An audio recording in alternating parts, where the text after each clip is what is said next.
Welcome back dears. എന്തൊക്കെയുണ്ട് വിശേഷങ്ങൾ? എല്ലാവർക്കും സുഖമെന്ന് വിശ്വസിക്കുന്നു. അപ്പോൾ അതുപോലെ രാവിലെ 8:30 കഴിഞ്ഞു, 3 ഡിഗ്രിയാണ്. ഇവിടെ തണുപ്പ് ഇപ്പോൾ ഭയങ്കര കൂടുതലാണ് കേട്ടോ. അപ്പോൾ ഇത് രണ്ടാമത്തെ ചായയാണ്. ആസ് യൂഷ്വൽ തണുപ്പ് സമയത്ത് നമ്മൾ കുറേ ചായ കുടിക്കും. അല്ലെങ്കിലും ഞാൻ ചായ അഡിക്റ്റ് ആണെന്ന് പറഞ്ഞിട്ടുണ്ട്. അപ്പോൾ രാക്കേടെ എൻ്റെയും രണ്ടാമത്തെ ചായയാണ്. അപ്പോഴത്തേക്ക് അങ്കു എഴുന്നേറ്റ് വന്നു. അവന് 9 മണിക്ക് ഓൺലൈൻ ക്ലാസ് ഉണ്ടല്ലോ. അവനപ്പോൾ ഫ്രഷായി വരുമ്പോഴത്തേക്ക് അവൻ്റെ പാലും സെറ്റപ്പാക്കി കൊടുക്കുക. അപ്പോഴത്തേക്ക് രാക്കേ പോകേണ്ട ടൈമാവും. പിന്നെ നമ്മുടെ ബ്രേക്ക്ഫാസ്റ്റ് എന്താണെന്ന് വെച്ചാൽ കിളിച്ച സ്പ്രിംഗ് ഓണിയൻസ്. നമ്മുടെ വീട്ടിൽ പിടിച്ച സ്പ്രിംഗ് ഓണിയൻസ് കിടപ്പുണ്ടായിരുന്നു. അപ്പോൾ ഞാൻ എന്ത് ചെയ്തെന്ന് വെച്ചാൽ മുട്ടയിൽ അത് അരിഞ്ഞിട്ടു, കുറച്ച് പച്ചമുളകും ഉപ്പും മാത്രം ഇട്ടിട്ട് നന്നായിട്ട് അരിച്ച് കലക്കിയിട്ട് ഓംലെറ്റും പിന്നെന്താ അതിൻ്റെ കൂടെ നമുക്ക് ബ്രെഡാണല്ലോ കോമ്പിനേഷൻ. ബ്രെഡ് ഓംലെറ്റ് ആണ് ഇന്ന് നമ്മുടെ ബ്രേക്ക്ഫാസ്റ്റ്. നമ്മുടെ ഇരുമ്പിൻ്റെ അതിനകത്തോട്ട് ഒഴിച്ചു കേട്ടോ. അതിനകത്താകുമ്പോൾ അകം പെട്ടെന്ന് വെന്ത് കിട്ടും. മറ്റേതിൽ ഞാൻ മുട്ട പൊരിച്ച് നോക്കിയിട്ടില്ല. നമ്മൾ പുതിയ വാങ്ങിച്ച് നമ്മുടെ ചപ്പാത്തി പാനിൽ ഇത് ഒരു സൈഡ് ഒന്ന് മുരിഞ്ഞല്ലേ കരിഞ്ഞു പോകും. തിരിച്ചിട്ടിട്ട് ഇനി ചെറിയ തീയിൽ നമുക്ക് വേവിച്ചെടുക്കാം. ഞാൻ പറഞ്ഞില്ല, ഇരുമ്പാണെങ്കിലും നന്നായിട്ട് അകത്തോട്ട് ചൂട് കിട്ടിയിട്ട് മെല്ലെ മെല്ലെ അതങ്ങ് കുക്കായി കിട്ടും. അങ്ങനെ രണ്ട് സൈഡും തിരിച്ചും മറിച്ച് വിട്ടിട്ട് നമ്മുടെ ഓംലെറ്റ് റെഡി ആയിട്ടുണ്ട്. അപ്പം അങ്കുന് നോർമലി ഓംലെറ്റിനെക്കാട്ടിയും ബുൾസൈ ആണ് ഇഷ്ടം. ഇത് ഞങ്ങൾക്ക് 3 പേർക്കായിട്ട് അങ്ങ് പകുത്തെടുക്കും കേട്ടോ. അതാണ്, അല്ലാതെ ഒരാൾക്കല്ല. പിന്നെ ബ്രെഡും ഈ 2 പീസ് ബ്രെഡ്, അതിൽ കൂടുതലില്ല. അങ്ങനെ നമ്മുടെ ബ്രേക്ക്ഫാസ്റ്റ് റെഡിയാക്കി കിട്ടിയിട്ടുണ്ട്. ഇത് ഇവിടുത്തെ ലോക്കൽ സ്ട്രോബെറി ആട്ടോ. വലിയ ക്വാളിറ്റി അങ്ങനെ ഒന്നും നോക്കണ്ട, കുറച്ച് പുളിയും കാര്യങ്ങളൊക്കെയാണ്. അങ്കു തലമുടി വെട്ടാൻ പോയപ്പോൾ നമ്മുടെ ശർമാജിയുടെ കടയിൽ വന്നിങ്ങനെ ഇറങ്ങുന്ന കണ്ടിട്ട് അവൻ എടുത്തോണ്ട് വന്നതാ. അപ്പം ഇതിൻ്റെ ഒരു പ്രത്യേകത വെച്ചാൽ നമ്മൾ നന്നായിട്ട് കഴുകിയില്ല എന്നുണ്ടെങ്കിൽ അകത്ത് പാറുകാലി കുഞ്ഞും കാര്യങ്ങളൊക്കെ കാണും. പാറുകാലി ഞാൻ ഉദ്ദേശിക്കുന്ന പഴുതാരുണ്ടല്ലോ, സെൻറ്റിപ്പീഡ്. അതിനായിട്ട് ഞാൻ നന്നായിട്ട് ഉപ്പ് കലക്കിയ വെള്ളത്തിൽ ഇട്ട് വെച്ചേക്കുകയാണ്. ഞാൻ പറഞ്ഞല്ലോ, വലിയ ഹൈഫൈ എന്താ പറയുക ക്വാളിറ്റി ഉള്ളതൊന്നും അല്ല. ഇവിടുത്തെ ലോക്കൽ, നമ്മൾ തോന്നുന്നു ഇവിടുത്തെ ഈ ഗ്രാമത്തിലെ ഇതിൻ്റെ ഇടയിലൊക്കെ നടന്ന, ഈ പാടത്ത് തന്നെ നടന്ന സംഭവങ്ങളാണ്. അങ്ങനെ രാക്കേ പോകാൻ സമയമായി. 9 മണി കഴിഞ്ഞു. രാക്കേ പോയിട്ട് പിന്നെ എന്താണ്, നമ്മുടെ ലഞ്ചും കാര്യങ്ങളും ഒക്കെ തന്നെയാണ്.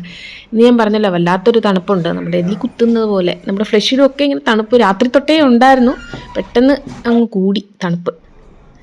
പുറത്തിറങ്ങുമ്പോൾ ഫോഗ് നമുക്കങ്ങനെ ശല്യപ്പെടുത്തുന്ന ഫോഗ് എന്ന് പറയാൻ പറ്റത്തില്ല. ഇവിടെ ചുറ്റും പാടമായിട്ട് സ്പ്രിംഗ്ലർ വെക്കും, അതുകൊണ്ടാണ് നമ്മുടെ ഈ ഏരിയയിൽ ഇങ്ങനെ മൂടിക്കിടക്കുന്നത് കേട്ടോ. കൂടുതലും ഫോഗ് എന്നല്ലതിന് പറയുന്നത്, നമ്മൾ ഈ പാടമൊക്കെ നനയ്ക്കുമ്പോൾ സ്പ്രിംഗ്ലറിൻ്റെ ആ വെള്ളത്തിൻ്റെ അതാണ് തോന്നുന്നു.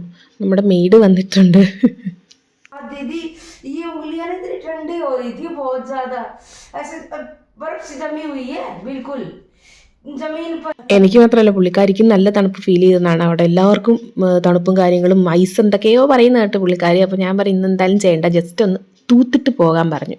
കഷ്ടമല്ലേ അവരിങ്ങനെ പറയുമ്പോൾ നമുക്കൊരു വിഷമം, കാരണം നല്ല തണുപ്പുണ്ട്. അപ്പോൾ എന്തായാലും നമ്മുടെ അടുത്ത പരിപാടികൾ ഒക്കെ നോക്കണമല്ലോ. അങ്കു കറങ്ങി തിരിഞ്ഞ് എന്തൊക്കെയുണ്ട് കിച്ചണിൽ, എന്താണ് ഉച്ചയ്ക്ക് എന്നൊക്കെ ചോദിച്ചിട്ടാണ് പോകുന്നത്. ഇടയ്ക്കൊരു എന്താ പറയുക, കുറച്ച് ടൈം കിട്ടുമല്ലോ ഓൺലൈൻ ക്ലാസ്സിൻ്റെ ഇടയ്ക്ക്. ആ സമയത്ത് അവൻ വന്ന് ഒന്ന് കിച്ചണിൽ തപ്പി പരതി നോക്കിയിട്ട് പോകും കേട്ടോ. മുട്ട ഇന്ന് രാവിലെ കഴിച്ചുകൊണ്ട് ഇനിയിപ്പോൾ ഉച്ചയ്ക്കും രാത്രിയിലും അതാക്കാൻ പറ്റില്ല, ഒരു നേരം പോര്. കാരണം മുട്ടയെന്ന് പറയുന്നത് നമുക്കിവിടെ എപ്പോഴും സ്റ്റോക്കായി എല്ലാവർക്കും ഇഷ്ടമുള്ളൊരു സംഭവമാണ്. അതില്ലെങ്കിൽ അത് വേറൊന്നും ഇല്ലെങ്കിലും മുട്ട മാത്രം മതി, ഒരു നേരത്തെ മീലായിട്ട് നമുക്ക് സമാധാനമാകുമല്ലോ. അപ്പോൾ ഞാനൊരു ഫ്രഷ് ക്യാബേജ് എടുത്ത് ഇങ്ങനെ പീസ് ചെയ്ത് കൊടുത്തപ്പോൾ രാക്കേ രാവിലെ ഓഫീസിൽ പോകുന്നതിന് മുന്നേ അത് നമ്മുടെ മിക്സിയിൽ നമ്മളിങ്ങനെ കട്ട് ചെയ്യുന്ന അതിനകത്തുണ്ടല്ലോ, അത് ഗ്രേറ്റ് ചെയ്ത് തന്നു. അപ്പോൾ പെട്ടെന്ന് രാക്കയുടെ ഒരു രീതിയിൽ ഉണ്ടാക്കിയാൽ മതിയെന്നും പറഞ്ഞു. രാക്കയ്ക്ക് ജസ്റ്റ് ഈ മസാലകളും ഒരുപാട് ഇട്ടത് നമ്മുടെ തോരൻ ടൈപ്പ് ഒന്നും അത്ര വലിയ താല്പര്യമില്ല. വെളുത്തുള്ളി ചതച്ച് പച്ചമുളകും ചതച്ചിട്ട് ഇതിട്ട് ജസ്റ്റ് ഒന്ന് സോട്ട് ചെയ്തെടുക്കുന്നതാണ് ഇഷ്ടം.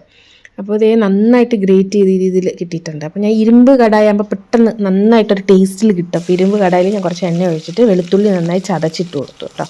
എന്നിട്ട് പച്ചമുളകും കുറച്ച് കരിവേപ്പിലയും കൂടെ ഇട്ടിട്ട് ഒന്ന് മൂത്ത് വരുമ്പോൾ അതിലേക്ക് നമ്മുടെ ഈ ക്യാബേജ് തട്ടിയിട്ട് ആവശ്യത്തിന് ഉപ്പും കൂടി ഇട്ടിട്ട് ഇളക്കി അടച്ചിട്ട് വെച്ചാൽ മതി. അത് ഒന്ന് ആവി കയറുമല്ലോ. ഇത് ചോറാണ്. ഞാൻ പറഞ്ഞല്ലോ, ഇപ്പോൾ കൂടുതലും പച്ചക്കറികളാണ് കൂടുതലും ചോറിനെക്കാട്ടി എടുക്കാൻ നോക്കുന്നത്. അത് ചോറ് ഞാൻ കുറച്ചേ വെക്കത്തുള്ളൂ കേട്ടോ. 3 പേർക്കും കുറച്ചും പിന്നെ കുറച്ച് ചോറും പിന്നെ കുറച്ച് പച്ചക്കറികൾ അധികം എന്തെങ്കിലും എടുക്കാൻ നോക്കും. അപ്പോൾ ഇന്ന് എന്തായാലും ക്യാബേജ് ഇതേ ഈ രീതിയിൽ ഒന്ന് മെഴുക്ക് പുരട്ടി എന്ന് പറയാം, സിമ്പിൾ മെഴുക്ക് പുരട്ടി കേട്ടോ, കൂടുതൽ മസാലകളൊന്നും ഇല്ലാത്ത. അപ്പോൾ ഒന്ന് വാടി കിട്ടിയപ്പോൾ അടച്ച് വെച്ചിട്ട് വീണ്ടും ഇരുമ്പ് ചട്ടിയിൽ പെട്ടെന്ന് നന്നായിട്ട് ആവി കയറി സെറ്റായി കിട്ടും. നമ്മുടെ ക്യാബേജ് ഉപ്പേരി എന്ന് പറയാം റെഡി ആയിട്ടുണ്ട്. ഇത് ഞാനൊരു പാത്രത്തിലോട്ട് മാറ്റുകയാണ്. ഇരുമ്പ് ചട്ടിയിൽ വെച്ചിരുന്നാൽ അതിൻ്റെ ആ ടേസ്റ്റ് ഇറങ്ങുകയും ചെയ്യും, വേറൊരു കളറാവും. അപ്പോൾ അത് റെഡി ആയിട്ടുണ്ട്. പിന്നെ സാമ്പാർ വെച്ചു, കുറേ പച്ചക്കറി ഞാൻ പറഞ്ഞല്ലോ ഇട്ടിട്ടുള്ളൊരു സാമ്പാറും. പിന്നെ എന്താ ചെയ്യാൻ പോകുന്നത് വെച്ചാലേ, കുറച്ച് സോയ എടുത്ത് തിളച്ച വെള്ളത്തിൽ ഉപ്പിട്ടിട്ട് ഒന്ന് തിളപ്പിച്ചൊന്ന് പിഴിഞ്ഞെടുത്തിട്ട് അതിനകത്ത് ഉപ്പും മഞ്ഞൾപ്പൊടിയും ഗരം മസാലയും മുളക് പൊടി ഒന്ന് തിരുമ്മി കുറച്ച് ഫ്രഷ് കരിവേപ്പില, നമ്മൾ ഉണക്ക കരിവേപ്പിലയായിരുന്നു, ഫ്രഷ് ഇതിന് നല്ലതാണ്. അതും കൂടി ഇട്ടിട്ട് നമ്മുടെ ചട്ടിയിൽ കുറച്ച് എണ്ണ ഒഴിച്ചിട്ടൊന്ന് റോസ്റ്റ് ചെയ്യാം. സ്മോക്ക്ഡ് സോയ ആക്കി എടുക്കാൻ പോകും കേട്ടോ. കാരണം ഈ ചട്ടിയിലൊരു സ്മോക്കി ഫ്ലേവർ വരും, അത് നല്ല ടേസ്റ്റാണ്. അപ്പോൾ അതേ സ്മോക്ക് വരുന്നതുണ്ടോ. വെള്ളം വേണമെങ്കിൽ ഒന്ന് ഇങ്ങനെ നമ്മൾ കുടഞ്ഞു കൊടുത്താൽ മതി ഇടയ്ക്കിടയ്ക്ക്, അല്ലാതെ വെള്ളം ഒന്നും ഒഴിച്ചു കൊടുക്കണ്ട. അങ്ങനെ ഡ്രൈ ആക്കി അടച്ച് വെച്ചിട്ട് ലാസ്റ്റ് ആ സ്മോക്ക് വരുമ്പോൾ കുറച്ച് ഉള്ളിയും കൂടെ ഒന്ന് സവാള അരിഞ്ഞിട്ടിട്ട് മിക്സ് ചെയ്തെടുത്താൽ സ്മോക്ക്ഡ് സോയ റെഡി. ലഞ്ച് ഇതാട്ടോ. പിന്നെ നമ്മുടെ തുണിക്കൂമ്പാരം കാണിച്ചു തരണ്ട്. ഇതൊക്കെ കഴുകിയതും അതുപോലെ തന്നെ നമ്മുടെ തേപ്പിച്ച് വെച്ച തുണികളുമാണ്. റൂം ഹീറ്ററിൻ്റെ താഴെ തന്നെ ചൂടോടെ ഇരിക്കും. ഇതൊക്കെ മടക്കി വെക്കണം. എനിക്ക് മടിയെന്ന് വെച്ചാൽ ഭയങ്കര മടിയാണ് തുണി മടക്കാൻ. അപ്പോൾ നമ്മുടെ മെയ്ഡ് പറഞ്ഞു ഒരു ദിവസം എൻ്റെ കൂടെ ഒന്ന് മടക്കി സഹായിക്കാമെന്ന്. ഇത് നമ്മുടെ കാശ്മീർ ട്രിപ്പിൽ നിന്ന് കൊണ്ടുവന്ന പെട്ടിയും ബാഗൊക്കെ. ഇത് വെയിലത്തൊന്ന് വെയിൽ കൊള്ളിച്ചിട്ടേ ഇനി ഞാൻ അകത്തോട്ട് കയറ്റുന്നുള്ളൂ. ജാക്കറ്റ്സും പിന്നെ വെയിൽ കൊള്ളിക്കണം, പിന്നെ ഡ്രൈ ക്ലീനിങ് ചെയ്ത് മാറ്റി വെച്ചേ പറ്റത്തുള്ളൂ. കഴുകി അത് കേടാവില്ല. അപ്പം ഡിന്നറിന് ഞാൻ ചപ്പാത്തി മാത്രമേ ഉണ്ടാക്കുന്നുള്ളൂ. ഉച്ചക്കലത്തെ സാമ്പാറും ബാക്കി കറികളും കാര്യങ്ങളും, അതായത് നമ്മുടെ സോയയും മെഴുക്കുരട്ടിയൊക്കെ കുറച്ചുണ്ട്.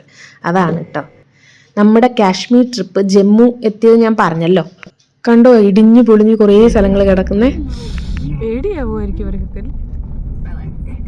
എപ്പോഴും ഈ വഴികൾ ഇങ്ങനെ കൺസ്ട്രക്ഷൻ ചെയ്തുകൊണ്ടേയിരിക്കും. സൈഡിൽ ഇങ്ങനെ കെട്ടി വെച്ചേക്കുന്നത് എന്താണെന്നറിയാം, ഇടിഞ്ഞ് വീഴാതിരിക്കാനാണ്. പക്ഷെ അതോടുകൂടി ഇടിഞ്ഞ് വീണ സ്ഥലങ്ങളും ഉണ്ട്. അപ്പം നമ്മൾ ഡീസൽ അടിക്കാൻ കയറിയത് ഈ സ്ഥലം നോക്കിയേ. ശരിക്കും നമുക്കേ ഈ കാണുന്ന പോലെയല്ല, നേരിട്ട് കാണുമ്പോൾ നമുക്ക് പേടിയാവാം. മല നമ്മുടെ ദേഹത്തോട്ട് വീഴാൻ പോകുന്ന പോലെ രീതിയിലാണ് നിൽക്കുന്നത്. അപ്പോൾ ഇവർക്ക് ധൈര്യമായിരിക്കും. നമ്മൾ എന്താ പറയുക, ജീവിതം നമുക്ക് അഡ്ജസ്റ്റ് ആവുമെന്നല്ലേ. നമ്മൾ എവിടെയാണ് ഏത് സാഹചര്യത്തിലാണ് ജീവിക്കുന്നത്, അത് നമ്മൾ അതിനനുസരിച്ച് അഡ്ജസ്റ്റ് ആവുന്നതാണ്. അപ്പോൾ നമ്മുടെ സൂര്യനൊക്കെ അസ്തമിച്ചതിനടുത്ത് ചന്ദ്രൻ ഉയർന്നു പൊങ്ങി. നമ്മളിനി നേരെ കാശ്മീരിലോട്ടാണെന്ന് പറഞ്ഞല്ലോ. ജമ്മുവിലൊന്നും പ്രത്യേകിച്ച് ഞാൻ നേരത്തെ പറഞ്ഞ പോലെ തന്നെ വലിയ രീതിയിലൊന്നും കാണാനില്ലത്. പാറയൊക്കെ പൊട്ടിയൊക്കെ കിടക്കുന്നു. ചന്ദ്രൻ ഒന്ന് നിന്ന് ഞങ്ങളൊരു വ്യൂ പോയിന്റിൽ ഒന്ന് നോക്കിയിട്ടോ. കാരണം നേരിട്ട് കാണാൻ നല്ല ഭംഗിയാണ് ഈ നേച്ചർ. അങ്ങനെ നമ്മൾ കാശ്മീരിലോട്ട് കടക്കാൻ പോകുന്നു. അപ്പോഴത്തേക്ക് രാത്രി ഇനി കാശ്മീരിൽ ചെന്ന് ഹോട്ടലിൽ സ്റ്റേ ചെയ്തിട്ട് പിറ്റേ ദിവസമാണ് നമ്മൾ മഞ്ഞ് കാണാൻ പോകുന്നത്. അതിനാണല്ലോ നമ്മുടെ ആഗ്രഹം എന്ന് പറയുന്നത്. അപ്പോൾ നമ്മുടെ ടണലുകൾ വീണ്ടും 9 കിലോമീറ്ററോളം ഉള്ള വലിയ ടണലുണ്ട് കേട്ടോ ഇവിടെയൊക്കെ. ടണൽ കൂടാതെ ഇങ്ങനെ മഞ്ഞ് വീഴുന്ന സ്ഥലങ്ങളായതുകൊണ്ട് ഇങ്ങനെ ഷെൽട്ടേഴ്സ് പോലെ എന്തൊക്കെയോ കാണാം. വീടുകൾ ആ സൈഡിൽ കാണുന്നത്, ഇത്രയും ലൈറ്റ്സ് ആ മലയുടെ മുകളിലുള്ള വീടുകളാണ്. ഫുള്ള് ലൈറ്റാണ്. നമ്മൾ ഇതിലേക്ക് കൂടി ഇങ്ങനെ പോകുമ്പോൾ താഴോട്ട് നോക്കും. കാരണം മല ഇങ്ങനെ കയറി ഇങ്ങനെ നിൽക്കുകയല്ലേ, അവിടെയൊക്കെ ഇങ്ങനെ ലൈറ്റ്സും വീടുകളുമാണ്. അപ്പം നമ്മൾ നമ്മുടെ ഹോട്ടലിൻ്റെ അടുത്തെത്തി. ഇത് ദാൽ ലേക്ക് ആട്ടോ, ദാൽ തടാകം. ഇതിൻ്റെ തൊട്ട് ഓപ്പോസിറ്റുള്ള ഹോട്ടലിലാണ് നമ്മൾ എടുത്തത്. നല്ല ഭംഗിയാണ് രാത്രി കാണാൻ. അപ്പം നമ്മൾ ഈ വരവിന് ദാൽ ലേക്കിലൊന്നും പോകുന്നില്ല, നേരെ മഞ്ഞ് കണ്ടിട്ട് പോകുന്നേ ഉള്ളൂ. സമ്മറിൽ വരുമ്പോഴേ ദാൽ ലേക്കും ആപ്പിൾ മരങ്ങളും അതും ഇതും ഒക്കെ നമ്മൾ കാണാൻ പോകുന്നുള്ളൂ. വെൽക്കം എന്നാണ് ഹോട്ടലിൻ്റെ പേര്. അപ്പോൾ സമ്മറിലാണ് ആപ്പിൾ മരങ്ങളും വാൾനട്ട്, ആപ്രിക്കോട്ട്, അതുപോലെ തന്നെ കുങ്കുമപ്പൂ ഇതൊക്കെ നമുക്ക് കാണാൻ പറ്റുന്ന സമയം. അപ്പോൾ ആ സമയത്ത് നമ്മൾ വരുന്നുണ്ട്. സ്പ്രിങ് കഴിയുമ്പോൾ ഉള്ള ആ ടൈമാകുമ്പോൾ നമുക്ക് കുറച്ചും കൂടെ നല്ല ഭംഗിയായിരിക്കും പൂക്കളും കാര്യങ്ങളൊക്കെ ആയിട്ട്. അപ്പം നമ്മൾ നമ്മുടെ റൂമിലെത്തി. ഇതായിരുന്നു നമ്മുടെ റൂം. നല്ല ഹോട്ടലാട്ടോ. ഇവിടെ ഓത്തൻറ്റിക് ആയിട്ട് കാശ്മീരി ഫുഡും എല്ലാം കിട്ടുന്ന അടിപൊളി ഹോട്ടലാണ് വെൽക്കം ഹോട്ടൽ. ദാൽ തടാകത്തിന്റെ തൊട്ട് ഓപ്പോസിറ്റ് ആണ്. നല്ല കിടിലം ബാത്റൂമും കാര്യങ്ങളൊക്കെയാ, ചൂടുവെള്ളവും കാര്യങ്ങളും ഒക്കെ തന്നെയാണ്. നമുക്ക് അങ്ങനെ തണുക്കത്തില്ല. അകത്തോട്ട് കയറുമ്പോൾ നമുക്ക് അത്ര തണുപ്പ് ഫീൽ ചെയ്യത്തില്ല കേട്ടോ. കാരണം ഫുള്ളി ഹീറ്റഡ് ആയതാണ്, സെൻട്രലൈസ് ഹീറ്റഡ് ആണ് ഹോട്ടൽ. അപ്പം നമുക്ക് ഇത്രയും ഡ്രസ്സിന്റെ ഒന്നും ആവശ്യം ഇനിയില്ല. സിമ്പിളായിട്ട് നമ്മുടെ നോർമൽ ഡ്രസ്സ് ഇട്ട് കിടക്കാവുന്നതേ ഉള്ളൂ. പുറത്ത് ഭയങ്കര തണുപ്പാണ് കേട്ടോ. ഞങ്ങൾ വന്നപ്പോൾ തന്നെ 2 ഡിഗ്രി ആയിരുന്നു. അത്രയ്ക്ക് തണുപ്പായിരുന്നു പുറത്ത്. ഇങ്ങനെ നമ്മളിങ്ങനെ പല്ലൊക്കെ ഇങ്ങനെ ഇടിക്കുന്ന തണുപ്പായിരുന്നു.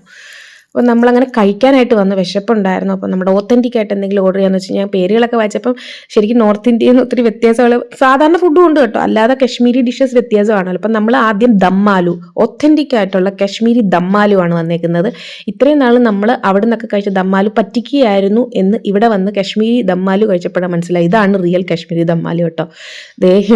ഈ ഉരുളക്കിഴങ്ങിൻ്റെ ടേസ്റ്റ് എന്ന് പറഞ്ഞാലേ ഉരുളക്കിഴങ്ങിൻ്റെ ടേസ്റ്റ് ഒന്നും അല്ല എനിക്ക് ഫീൽ ചെയ്യുന്നത്. നല്ല ചേമ്പില്ലേ, നല്ല ടേസ്റ്റി ആയിട്ടുള്ള ചേമ്പ് ഇങ്ങനെ പുഴുങ്ങിയിട്ട് അതിനകത്ത് ഇങ്ങനെ, എനിക്കറിയത്തില്ല, തൈരാണ് സംഭവം. ഇതൊന്നും നമ്മളറിയത്തില്ല. പുളിയുണ്ട്, അപ്പോഴാണ് നമുക്ക് തൈരാന്ന് തന്നെ അറിയുന്നത്. ഗ്രേവിയൊക്കെ വേറെ ഏതോ ലെവലാണ്. കാരണം ഫുൾ കാശ്മീരി മസാലാസ് ആണ്. നോർമൽ ആയിട്ടുള്ള നമ്മുടെ തന്തൂരി റൊട്ടിയാണ് ഞാൻ വാങ്ങിച്ചത്. കശ്മീരി അവരുടെ ഉണ്ടായിരുന്നു, പക്ഷെ നമ്മൾ തന്തൂരി റൊട്ടിയാണ് ഇതിൻ്റെ കൂടെ കഴിക്കാൻ പോകുന്നത്. സാലഡും കാര്യങ്ങളൊക്കെ കൊണ്ടുവച്ചു.